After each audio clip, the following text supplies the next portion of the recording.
8 बजे हमें मैसेज मिलता है विजय कुमार मल्होत्रा की पेट में दर्द है, नहीं आ पाऊंगा। तो हमारी जो गेस्ट कोऑर्डिनेटर है वो कहती है सर क्या करें? तो अर्नब कहता है सर प्रोग्राम कैंसिल कर देते हैं, how can we do only one guest, केवल कांग्रेस से नहीं चलेगा। मैंने कहा हाँ ठीक है, लेकिन अभी भी मेरे एक व्यक्ति हैं जिससे मैं फोन पे बात करके पूछ सकता हूं कि आएंगे क्या। तो मैंने मोदी जी को फोन किया, तो मोदी जी ने कहा, वो तो बड़े चतुर आदमी तब भी थे, कि आपका गेस्ट कैंसिल हुआ होगा। मैंने कहा हाँ सर आपको आना है लास्ट मिनट। तो उन्होंने, तुम्हारी जरूरत है, ऑलवेज रिमेंबर लाइफ में कभी अगर आपको उस व्यक्ति की उस नेता की भाषा समझ में आए ना, तो उसी भाषा में उनसे बात करिए, it is always a game changer. तो मैंने कहा सर तुम्हारी जरूरत है, मैं थोड़ा गुजराती जानता हूं। तो शू थયું? नहीं सर गेस्ट कैंसिल થઈ ગયો છે, તમે આવી जाओ सर। तो वो सोचे, मैं आपको बताता हूं 5 मिनट बाद। 5 मिनट बाद तुरंत फोन आता है, राजदीप जी मैं आ जाता हूं लेकिन पहुंचेंगे कैसे ग्रेटर कैलाश? तो मैंने कहा सर टैक्सी लीजिए। तो अच्छा टैक्सी क्या મળશે? अरे नहीं जल्दी सर प्लीज આવી जाओ તમે।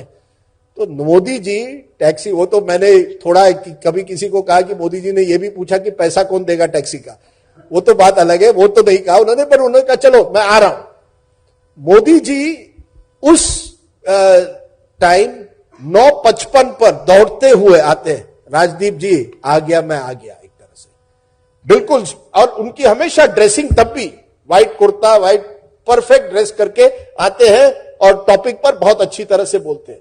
पर आप सोचिए, वही नरेंद्र मोदी जिसके बारे में आज सौरभ आप पूछ रहे हैं मीडिया से एक्सेस नहीं है, वो उस जमाने में मीडिया और टीवी को जानते थे उसका क्या महत्व हो सकता है, किस तरह से अपनी एक पहचान बनानी है। देखिए वो मास लीडर नहीं थे तब बाकी जो बीजेपी लीडर्स थे, कई लोगों को हम उनको मास लीडर कहते थे, मोदी जी को नहीं।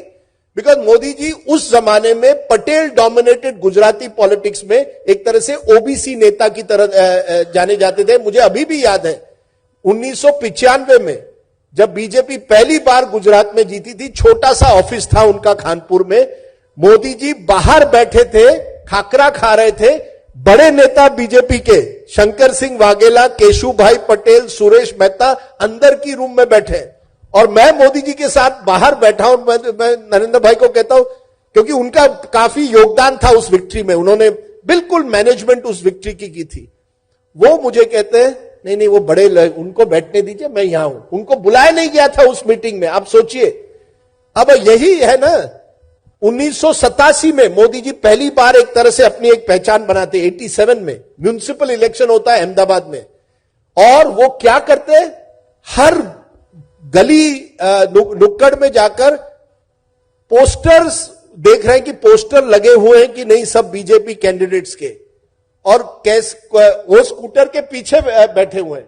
स्कूटर कौन चला रहा है सोचिए, अमित शाह। अब मेरे दोस्त यही बात है, ये कई नेताओं को ये पता चलना चाहिए। आज वो इस लेवल पर पहुंच गए, लेकिन कहां से आए हैं? ये जर्नी है लाइफ में, ये कोई वनडे मैच नहीं है पॉलिटिक्स। ये 40 साल से वहां बैठे हुए। आखिरी स्टोरी मैं कहूंगा मोदी जी की, क्योंकि ये भी एक तरह से एक लाइफ स्टोरी है, कि मोदी जी रहते थे पांडरवाड़ा, और वहां से वो अहमदाबाद आते थे। ये मुझे उनके एक दोस्त ने कहा, ये उन्होंने खुद नहीं कहा।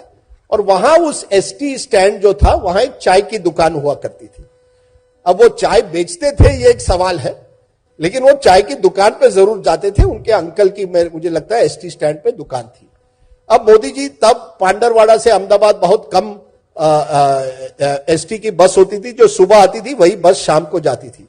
मोदी जी ने जब वो आते थे अपनी एक झोला लेकर, आपकी तरह बड़े अच्छे कपड़े पहन के, व्हाइट, आप तो कलरफुल कुर्ते और स्कार्फ पहनते हैं, मोदी जी का व्हाइट हुआ करता था। वो अपना झोला अपने सीट पे रखते हैं उस एसटी में, और वहां जाके दिन भर में अंकल के दुकान पर काम करते हैं।